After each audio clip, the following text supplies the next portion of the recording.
I'm feisty when it comes to I'm not being treated equally. This is so wonderful to meet the three of you. Thank you so much for the time. I really do appreciate this. Well, thanks for having us. We're thrilled to be here. Tough Old Broads is just a wonderful film. It is just it is so encouraging, so challenging. Speaking right now with director uh, with director Stacey Tenenbaum and Kathrine Switzer, and I want to Sharon Farmer, the Sharon one and Farmer. There it is. I only. was just locating it in my notes. Thank you. Honestly, all this is just such a wonderful film. Honestly, Stacey, how did it come to be? Well, I was watching another documentary because I love to watch documentaries. We should all watch documentaries. And it was about street photography. And there was this woman, this street photographer, Jill Friedman, who was living in New York in the 70s. And she was camping out with the police and going on all kinds of calls and taking photographs. And she did a series with the firefighters as well. And she was just a really cool lady. She was still doing it. She was still doing street photography. And all of her peers that were men had been very successful and had books and were well-known names. And she had been doing it for all these years and still didn't have that kind of recognition. She was in her 70s and she was coming out with a book on New York street photography. It was her first book. And I was like, that lady's a tough old broad, man. And then I said it and I was like, tough old broad. Yeah, that's good. That's a great film title. So I kind of had the film title before I had the film. And then I went looking for women trailblazers. So I really wanted to focus on women who were the first woman to do something in a man's world, and to figure out like what was it about them that they were able to do that they were able to get where they were. So that was kind of the general idea. Well, I truly love this film and how it starts, of course, Sharon and Catherine with you, and also with Scylla. Is it Scylla as Sila. well? Scylla. And it how it starts off at the beginnings, but it continues on very much to the impact you're all still having today and the legacy that you've built. And I would love to hear from you both. Um, what was going through your minds in the early days as Sharon, you're starting out with photography and Catherine, you're of course doing the running and the Boston Marathon. What was important to you at the very beginning? Do you want to start, Sharon? What's really important, I think, is that we have impact, and that if we talk about things that make a difference in our lives and in our comrades' lives about how to do your craft, women are always shoved to the back. We're not going to get the best spot. We got to fight for the spot we want, or we got to slide in between other people who are rude and not understanding that we have as much right as they have to take pictures. So I'm feisty when it comes to I'm not being treated equally. I grew up in a neighborhood in the Southeast where we all loved each other. Didn't matter what you were doing. I could throw the football as well as the guys. And at some point, the guys would go, get Sharon to throw the football, and then we're going to win. That's a wonderful thing to know that they have faith in me.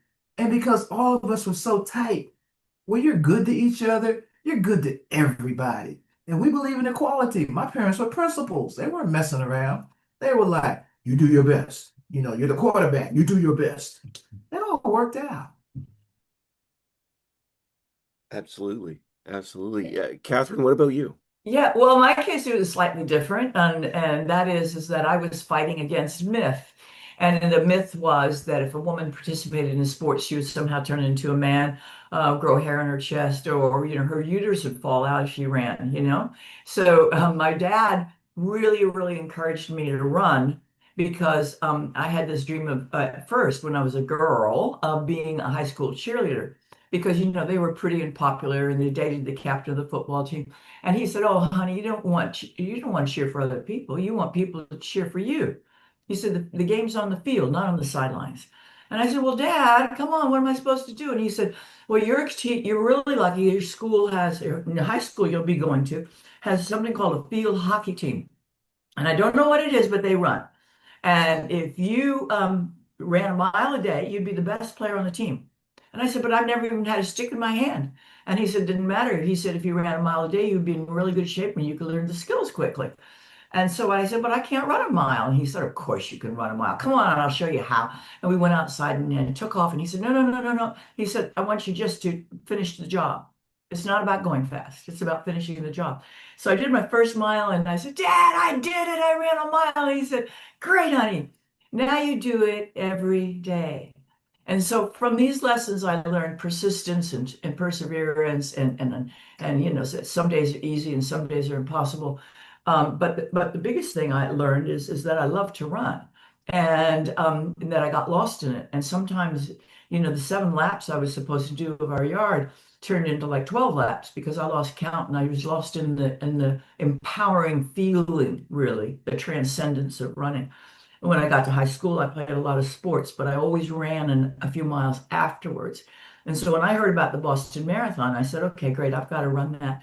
And people I just couldn't believe, you know, a woman would want to run a marathon. And actually, I didn't share that secret with anybody except the trainer at Syracuse University, who was this really old guy he was 50, you know, if you can imagine that. He he took me under his wing without hesitation. He had run 15 Boston marathons. He was helping a volunteer coach for the men. There were no women's sports at all at Syracuse University. This is 1966. I mean, they didn't have women's sports wait until after Title IX was passed. So after 1972, it was really amazing. But at any rate, on a snowy night, I told him that I harbored this ambition to run the Boston Marathon. And he said, well, look, he said, I think you could become a pretty good runner, but I don't think any woman anywhere could run a marathon. Well, my hackles went up over that. And we argued. And it was in the middle of a Syracuse blizzard. And I don't know if you know anything about Syracuse, but we've just come from there. It was 26 frickin' degrees below zero. And no, I'm not kidding, because I had this big honor this last week in Syracuse. So, I don't know how I did this. But anyway, he said, I'll tell you what. He said, if you show me in practice that you can run 26 miles, I'll be the first person to take you to Boston. So I said, oh my God, I got a coach, I got a dream. And when the day came to run 26 miles, I didn't think we had measured it right. And I said, let's do another 5. And we ran 31 miles and he passed out. So that's the moment we learned that women have, and this is true now, this is borne out now with medical studies. Women have more stamina and endurance than men. We don't have the speed and the power, but you know, we're winning outright major races, 50 miles, 100-mile races, 120, climbing the Pennines, you know, breastfeeding the baby on the way. Unbelievable what these women are doing. That's true, actually. And so it's transforming women's sport. But the point is that Boston Marathon that I ran, official, when I wore a bib number, the race director lost his temper and attacked me physically in the race, tried to rip off the number and throw me out of the race. And the guys in the race supported me. And, you know, my boyfriend decked him, okay? But the men in the race were supporting him. Here's the difference, is that people who run do not care about your gender or your color or your size or your age or your income. If you show up to run, you're one of the group. And those guys were really, really supportive. But the women were not. Sharon and I were talking about this earlier, is that the women were very suspicious and scared of powerful women. And no matter how hard I tried for a while, I couldn't get them to come and run. But finally, I started setting up clubs, taking leadership positions, starting women's only events. And just to fast forward this whole story, eventually got major sponsorship in Avon and created 400 races in 27 countries that led to getting the women's marathon in the Olympic Games in 1984. And when people saw that race, it changed women's history, not just sports history, women's history.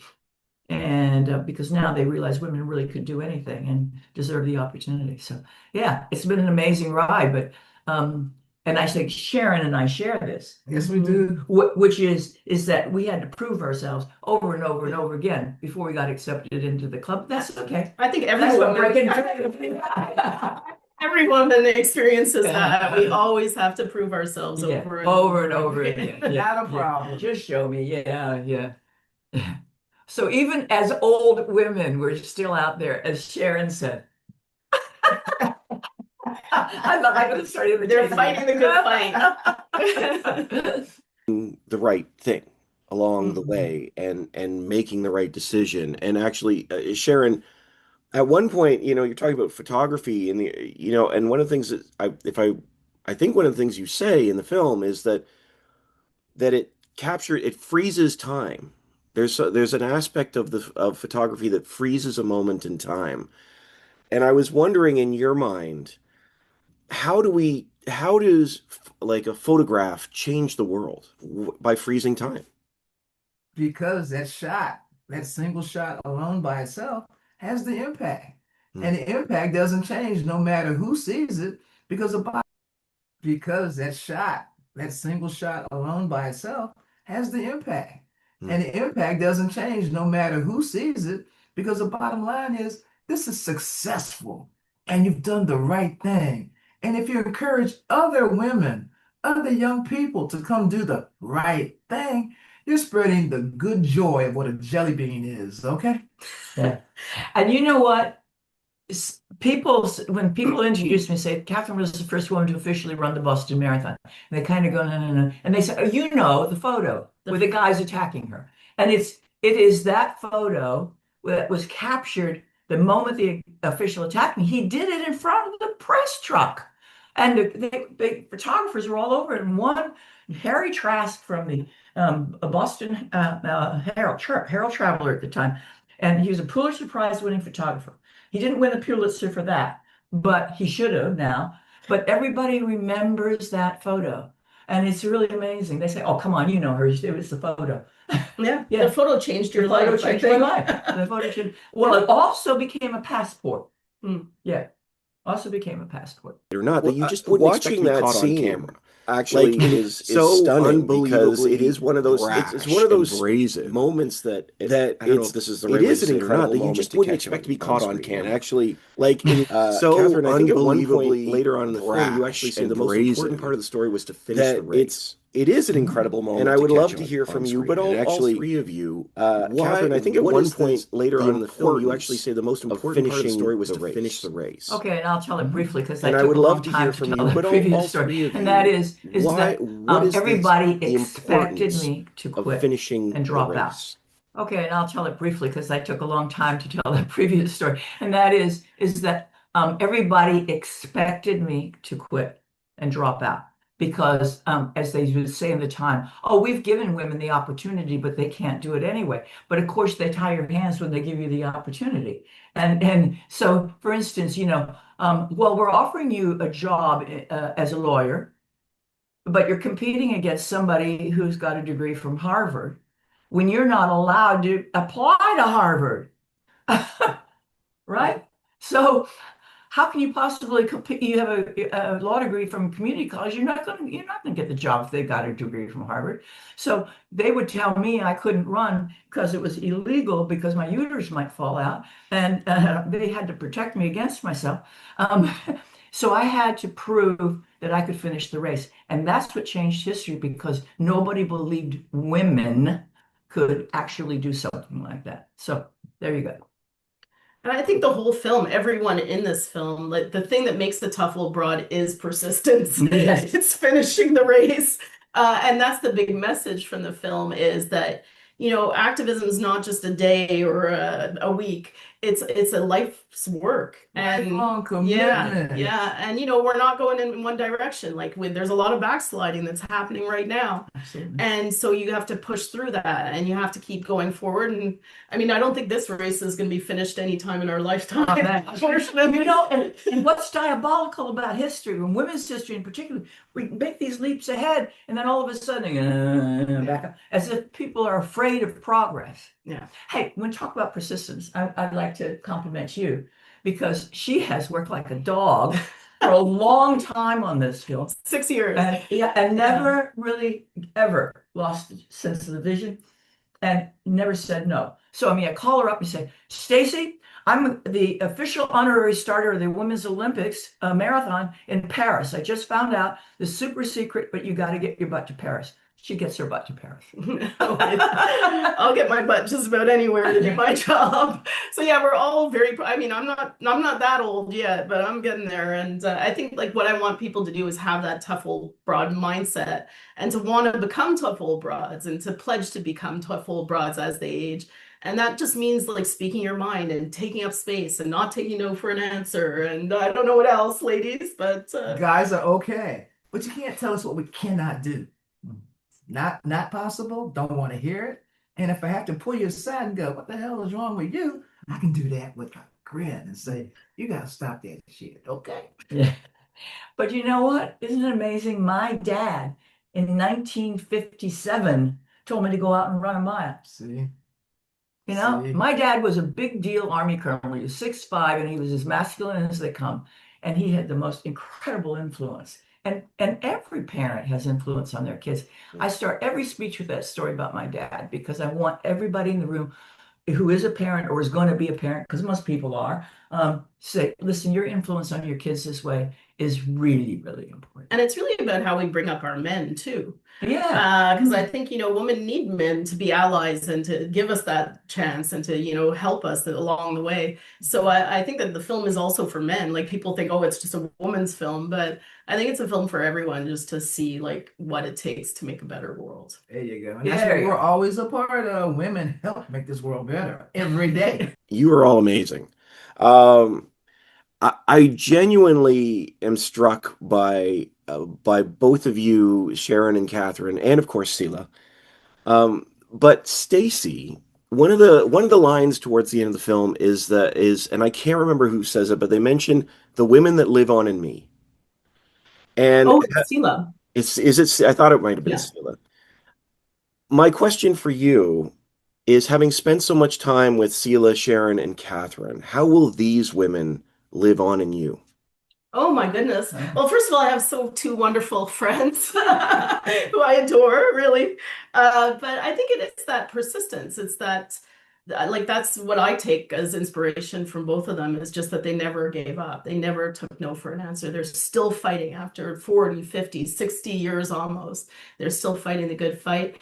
Sharon gave me a wonderful piece of also wisdom, which is, and it's actually not in the film, but it should have been in the film.